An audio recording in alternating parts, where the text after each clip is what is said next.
I've been married for 20 years now. We don't have any kids, but we're a loving couple, and our reputation as a lovey-dovey pair is widely known within the company where I work. This is largely because I often boast about my good relationship with Emily, whether it's at a drinking gathering or elsewhere. One day, I was at a nearby pub invited by a junior colleague. "Could you lend me your ear for some advice?" he asked. I was usually approached with such requests, often about how to improve a deteriorating marital relationship. The topics of consultation varied widely from trivial issues to more serious ones. I was approached for advice by a male colleague who had once faced a marriage crisis. He had heard about the good relationship between my wife and me. Although I didn't think I gave any significant advice, that colleague managed to avoid divorce and credited me for it. Since then, for some reason, I started receiving more and more requests for advice on marital matters.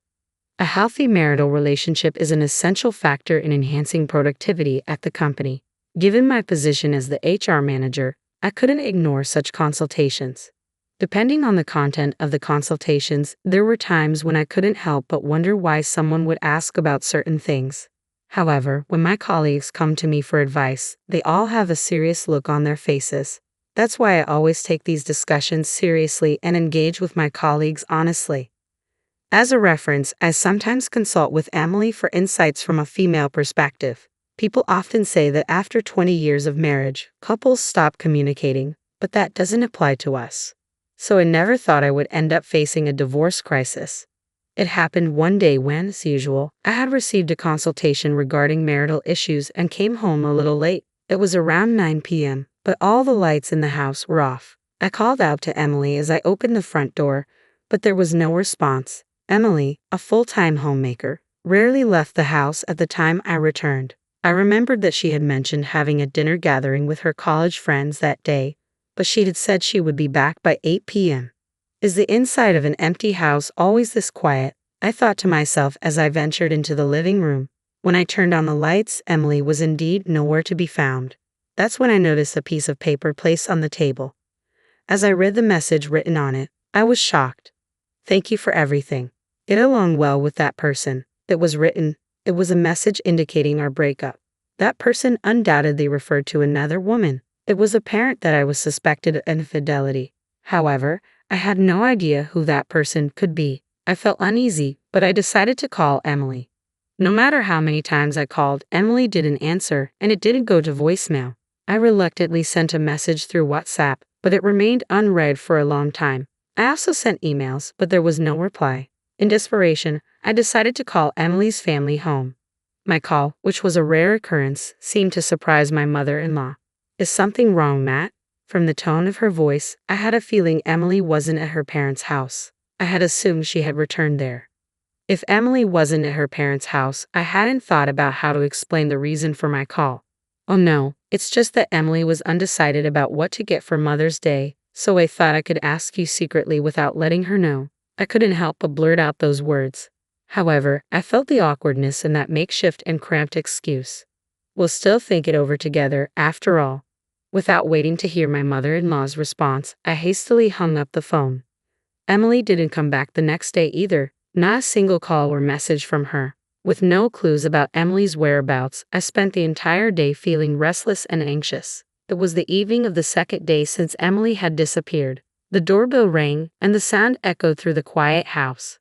I rushed to the doorbell monitor, thinking Emily had returned. I was surprised. The person on the monitor was my mother-in-law. "I couldn't help but worry about the way you sounded on the phone," she said. Realizing that there was no use in trying to deceive her, I showed my mother-in-law the message Emily had left behind. As soon as she saw it, her expression turned stern. Moreover, she gave me a suspicious look. I explained calmly that I had no idea about the contents of the message. However, my mother-in-law didn't seem convinced. Her expression remained stern. In the end, her doubts about me were unresolved, and she left. Since Emily's disappearance, I have thought repeatedly about what the message meant. I still had no clue as to what it was referring to. After much contemplation, I decided to visit the police station and file a missing person report. However, the police officer I spoke to didn't take me seriously. Even when I persisted, the officer seemed annoyed and asked, "Have there been any strange changes in your wife's behavior recently? For example, any signs of another man?" This unexpected question caught me off guard, and in a fit of anger, I retorted, "There's no way something like that would happen with Emily." However, the officer, who had likely dealt with such attitudes from concerned spouses before, said to me without changing his expression, "I will accept the missing person report for now." I couldn't help but feel that his response was mechanical and that they weren't genuinely interested in finding Emily. As I left the police station and returned home, I couldn't shake off the word cheating that the officer had mentioned. I reflected on Emily's recent behavior, but no matter how I thought about it, I couldn't find any suspicious actions on her part. For days after Emily disappeared, I was awakened by the sound of the doorbell. I had been sleeping in the living room instead of the bedroom since Emily's disappearance, ready to respond to any communication. I was taken aback as I looked at the monitor. It was my mother-in-law who appeared on the screen. I hastily opened the front door. My mother-in-law stood there with a stern expression. I prepared myself for a scolding from her. However, she uttered surprising words to me. "Emily is at my house right now." These unexpected words left me frozen. As I took a deep breath, I snapped back to reality and quickly got ready to leave the house. Just before I left, my mother-in-law said to me, "I suspected you. I'm sorry." It seems that she wanted to apologize in person rather than over the phone.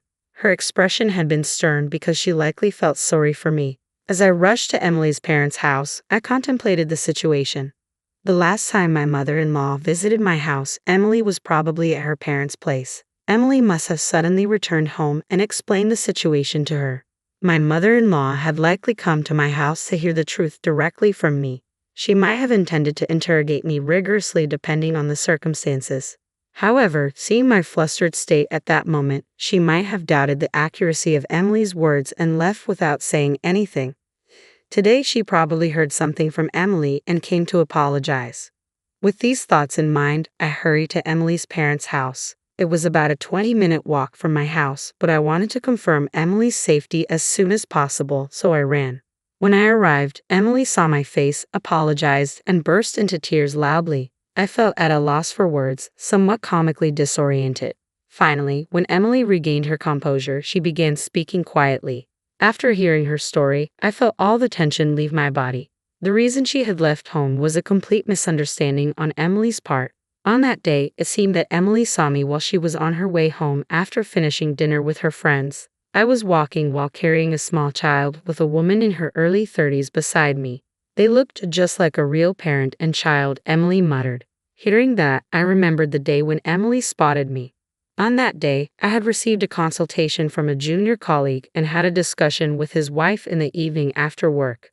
The colleague, who was still working, had 2 children who were about 2 years old. He didn't attend the discussion because he thought he might inadvertently butt in if he was there.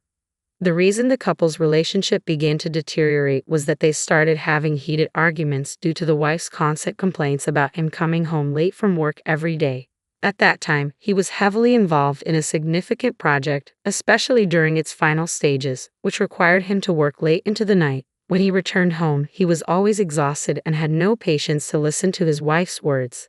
Then one day, his wife's patience reached its limit, and she started getting extremely angry with a furious tone. The employee thought it was bad, but it was already too late. No matter how many times he apologized, his wife seemed beyond consolation. "I can't take it anymore. Please do something," the employee pleaded with me. That's when I took steps to repair their relationship. Of course, Emily did not know these things. Seeing us who appeared to be walking together amicably, Emily instinctively suspected me of cheating. In reality, it was a misunderstanding. We were just walking together to the bus terminal near the station. Emily discreetly followed the 3 of us. It seems her intuition turned into conviction when the child I was holding called me Daddy. Moreover, I replied with a cheerful "What's up?" I vividly remember how I couldn't help but feel delighted when a small child called me Daddy, and how I responded with a smile. The moment I answered with a smile, Emily said everything went dark before her eyes. Shocked, she left a message at home right after returning and then left the house. When she arrived at her parents' home, she tearfully recounted the day's events to her mother. After releasing all the pent-up emotions, Emily seemed to have found some relief and ended up falling asleep. When Emily woke up, her mother was no longer there. At that moment, her mother must have been on her way to my house. Today, Emily realized that it was all a misunderstanding. One day, at the suggestion of my mother-in-law, who said, "It's better to distract yourself a little," we went to the shopping center. Emily saw the woman and child she had seen in town before, accompanied by a man of the same age. Acting on impulse, Emily rushed towards them. Emily stood in front of the three of them, but couldn't find the words to say. The man initially showed a surprised expression when Emily suddenly appeared, but in the next moment he smiled. Emily was taken aback by his next words. "Oh, Mrs. Thomas, hello. We've always appreciated your help." "Why does this man know me?" Emily wondered. It seems the man explained. "Well, Mr. Thomas had a picture of you two on his smartphone's wallpaper. He proudly showed it off when we talked about our troubled relationship. But the other day, your child called him Daddy," Emily mentioned, and the woman beside the man had a puzzled look. Then, in the next moment, she apologetically explained, "I'm sorry. Our child calls any adult man Daddy." Someone overheard it and misunderstood. Upon hearing Emily's explanation, I couldn't help but burst out laughing. "You were always a bit clumsy, but this one is the funniest until now." When Emily was told that, she became embarrassed. Then she finally smiled. While looking at her smile for the first time in 4 days, I couldn't help but say, "Please continue showing me that smile from now on." In response, Emily nodded quietly.